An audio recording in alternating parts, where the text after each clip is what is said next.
Hey everyone, I just wanted to make a video to help everyone make sure that they are signing into Seesaw successfully and that they are adding a response under their own name.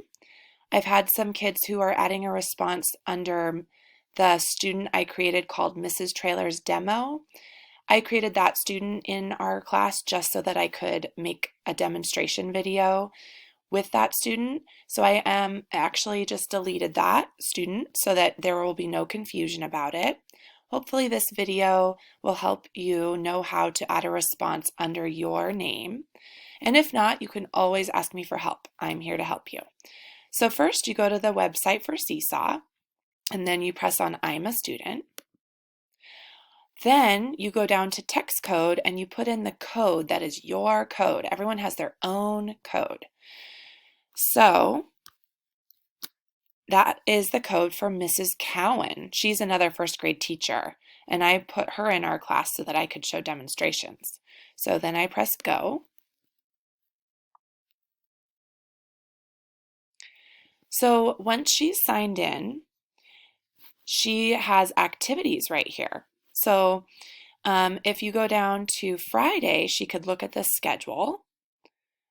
So to look at the schedule, she doesn't need to add a response to the schedule.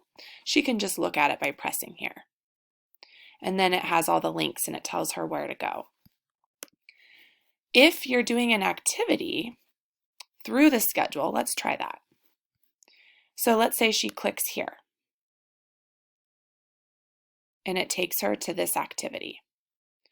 So what she wants to do is press the green Add Response button.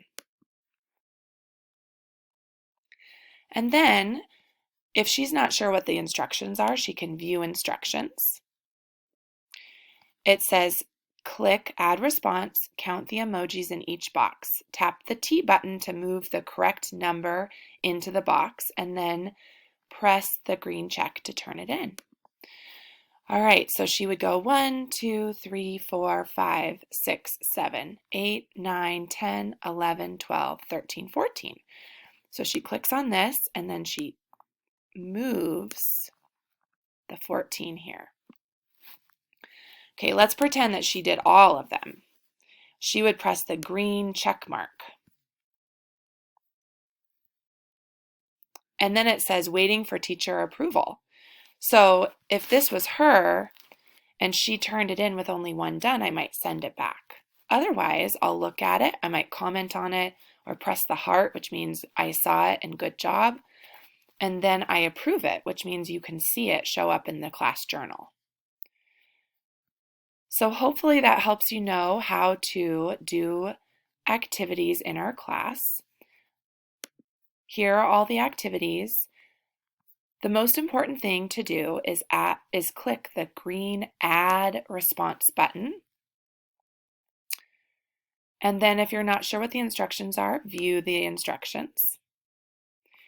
And then on this one, you would go to the second slide and put a picture of your favorite story that we read this week. And then when you're done with an activity, you always want to press the green check mark. All right, if you have any other questions, make sure to let me know. We are doing a great job. Week 2 is going to be even better than week 1.